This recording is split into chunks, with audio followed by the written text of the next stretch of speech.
You're listening to What's in Store, the official Hardlines podcast series, bringing you the hottest conversations with players in the home improvement retail industry, and brought to you by Geldwen.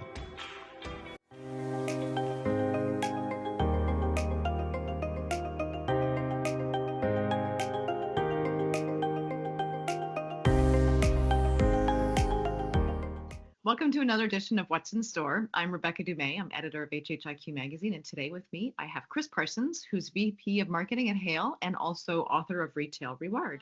So now maybe you can tell us about why you decided to step out of retail leadership and join Hale, and how that shifted your perspective at all. Yeah, so when it came to making the decision after 20 plus years in retail to go to the agency side, I love to challenge myself, and I think that challenging is the only way to really learn. The agency side is quite different, but I always wanted to create a better bridge between retail and the agencies. And after having conversations with Matt and Michael, the founders of Hale, who wanted to be better, and what I mean by better is Hale will have leaders that are on the accounts that have been in the business for 10, 15 years. And that's different than a lot of agencies. A lot of agencies will start out and you'll have this great knowledge base, and then as they get new clients, your team starts to dwindle on the experience level. With Hale, it's a controlled growth for Hale on the clients that they bring on. Therefore, they can guarantee the quality of members that are going to be on your account day to day, even from an execution standpoint. So that excited me. The other conversation that excited me with speaking with Hale was some of my thoughts on the friction points of an agency and the retailer. A lot of times when I would go into meetings after a weekend and have to report on the numbers, it was always hard to get data from our agency partners. We would end up with data about an event 3 weeks later, and that's too late. Or they would realize that the numbers never didn't happen the way we wanted them to happen, and we would have a short of a couple $100,000 or a few percent. And too often the response was, well, we can get you to those numbers, but you would have to spend more. And to me, that drove me crazy because I already budgeted for the year. We've already agreed that I would spend X amount of my marketing dollars to drive sales with the agency. And if there's a downfall, why is there no shared accountability on that? And we find creative ways to get to the numbers that we intended. Usually there's not a magic bucket of extra dollars sitting around. So you would have to go back to the CFO, negotiate those extra dollars. And then if you're fortunate enough to get them because they believe in your math, you'll do that. But you can only do that once or twice throughout the year. After that, you've lost credibility with the teams internally. So it becomes this friction point. And what Hale does really well is it aligns its KPIs with the client. So you're growing together or you're failing together. And that is a huge difference when it comes to the partnership, because it's now they are an extension of your team. They're a partnership versus this agency model that you use for executing on paid media. So really like that about Hale, and they are experts on we are experts on performance marketing. And it's been a pleasure over the last 6 months to be a part of this team and learning from all of them on a regular basis. Excellent. Now, when it comes to other parts of the book, you've said before, like, curiosity is one of the strongest competitive advantages that a retailer can have. What does curiosity look like in practice in a retail team, in your opinion? So I I often talk about something that I read a long time ago. It's the art of possible, and too often you'll start out with meetings and you'll ask your team to brainstorm, and it never fails. There's always somebody that wants to tell you during a brainstorming session that XYZ idea will not work. And you're like, well, what the hell am I doing brainstorming then if you have all the answers already, right? So I always wanted to get rid of that mentality. I don't care what the idea is. If you wanted to put a billboard on the moon and that was your idea, great. How can we figure that out? And then once we do figure that out, what's the true value, right? Like go and explore ideas that are different, that are going to be hard, that even though our systems may not be capable, or because you have legacy systems, or just because you've tried it in the past and that was 10 years ago and things have changed, how can you bring it to life today? And I think if you have a real opportunity to let your staff be in a safe environment where you're not constantly saying, that's a silly idea, or that's not going to work, or here's a red flag or red herring on it. Because as soon as you do that, you really ruin the creative flow and you ruin the trust of your team. So I think as soon as you can stop doing that and start thinking bigger, you'll come up with great ideas, and you'll be able to prioritize the ones that work and ones that won't work. But I always would challenge a team too to, let's take the hard idea. Let's go after that, because it's going to be something that's different, that other retailers are not doing. Because most of the stuff and the technology you can buy now, and you'll be just as good as anyone else. So do you want to be as good as other retailers, or do you want to get to that next level? And to me, I always want to try to leapfrog what the competition is doing, so that way we can test, learn, and move faster. Great. Now, when it comes to the pro side of the business, because a lot of the dealers have, they very much focus on pro contractors and things like that. So, is there anything that you either think that the dealers themselves or the pro contractor can do to make use of AI right now? Like whether it's their day to day, their bidding or timelines, or running a crew or anything like that?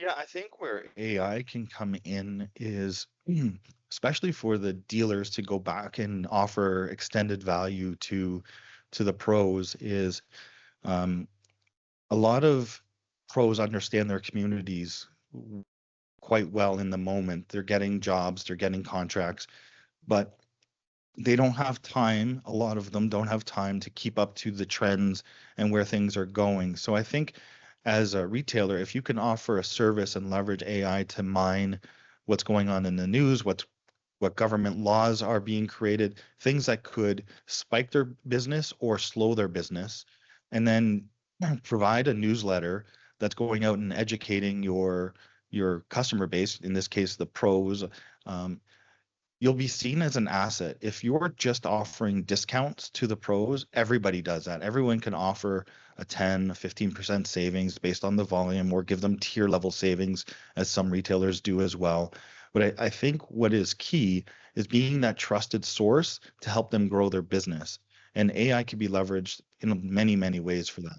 Or even I was considering at one point is how to help the pros and contractors market themselves. When I was with Home, we ran a big marketing team, so lots of experience. Was there opportunities that we could help market for them to grow their business? Because the more that they grew, we knew that the more they would buy from our dealers. Now we never got there, but it was something different that I was thinking about of how to do that. And again, with AI and a trusted partnership, we could do that as retailers very easily with our pros.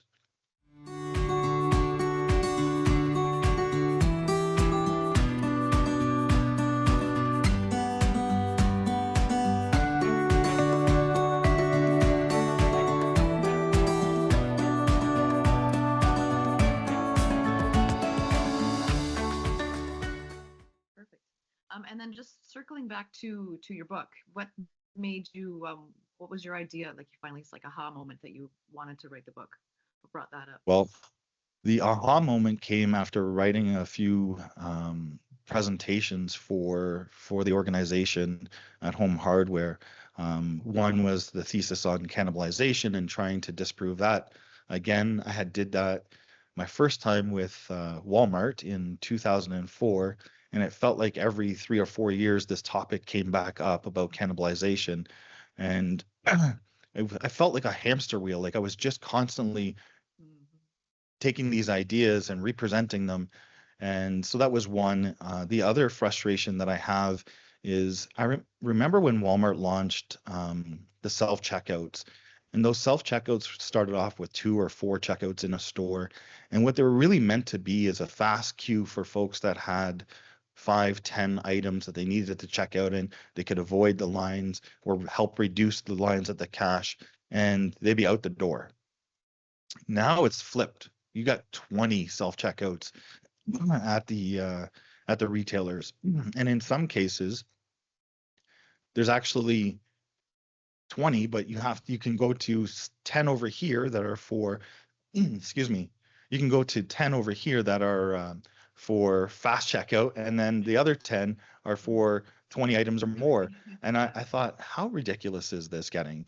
Like, as a consumer, I want to be served. I don't want to be self-served. And even in a low-cost operator, I still want that level of service when I shop. And now I have the pleasure of going into the store. So I take my time, choose that destination. I drive there. I get in the store. I find my cart. I go around the store for half an hour and find my $300 of groceries or goods. Then I have to go to a self-checkout, and now I have to train myself. I don't even get trained. I have to train myself on how to use your POS system. Then I have to learn how to weigh vegetables or search vegetables up. And I'm like, I should be getting paid for this, or at least add it to my resume, because now I can check out goods at pretty much every retailer now. Yeah. And I'm looking at these caches that are there that have nobody in them, like no cashier, no customers. I'm doing all of this myself. And then at the end of it, I get the privilege of, and this is the best part, is it will ask if you need anything else, or it will give you rate the business 1 out of 5 stars. And I'm like, how can I even give you a 5-star? Because in this whole 45 minutes of my shopping experience, I have not talked to an associate. I've done everything myself. I've now forgot my bags in the car. I have to buy new bags. And then if I'm lucky, I get some loyalty points, which is really silly because the whole experience could have been about loyalty, but we've discarded loyalty with a customer to give them some points afterwards. So that frustration. And then the last piece that really prompted me to dive into taking my concepts and my ideas and putting them into a book for folks was personalization. I love the term and I love the thought process around personalization, but personalization only works if you can follow a customer through all of their shopping habits. And when we say we want to get more personalized, most of the time it's just a name at the top of the email. The reality is, once I start researching a barbecue as an example, I could buy that barbecue online, I can buy it in store, I can buy it at a competitor. But we take that information, we're like, oh, Chris looked at a barbecue. Therefore, I want to email him an offer on a barbecue 7, 14, 21 days later to get that purchase. Meanwhile, I've gone and bought that at a competitor. So now you're emailing me on an item that I already purchased, but you don't see that.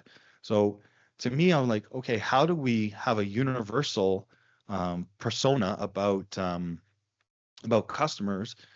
It would take a lot of collaboration between retailers and government and laws, but that's really the only way we're going to get or maybe even credit card companies, to a true personalization. Until then, we're not personalized. We're sending some personalized what we think offers, but we're not creating personalized experiences. And I think that's the piece that we should be looking at, is personalized experiences. And what I mean by that is, when you think of a consumer that shops every Saturday morning, what can we do differently for that customer? They show up first thing, create a parking spot for those customers, or a mom who shops and has 2 or 3 kids, and the kids are driving her absolutely crazy in that shopping experience. How can you have someone come and help mom shop during that moment? That little goodwill gesture would go so much further with a mom than offering something at a discount. Like, think about those customer moments, those customer experiences, and how we can enhance them. That's loyalty. And that's what I would like for us to challenge ourselves, is find ways for each of our personas to step up and do something that is not just about making ourselves more efficient. Right. Yeah, that would be revolutionary, wouldn't it? And so about the book, it's available. Where can people find it? Yeah, so I'm self-published, and the book is online. You can purchase it at Amazon, Indigo, If you're watching this and you're in the US, it's Barnes and Noble and Walmart as well have it. And all of them, I think, pretty much our shipping is included, and you can have it within a couple of days. And I would encourage people, it's holiday season, so might as well sell, buy some for your team, because there's nuggets for everyone in there. Mm-hmm. And where else can people find you online? LinkedIn is my preference. I am an active user of LinkedIn. I actually just created a newsletter on Friday. That was my first edition, and I was fortunate enough and really blessed that about 1,200 people now have subscribed to that newsletter in about a 4 or 5 day period. So really excited to keep people informed on what's going on in the marketplace, and bring some best practices, tips, and also opportunities where I see some good suppliers or partners. Then I will write articles about them and why they should be considered. That's great. Excellent. Thank you so much for your time, Chris. It was great talking to you. Always a pleasure to see you, and thank you for the opportunity. It's through conversations like this that we all get better.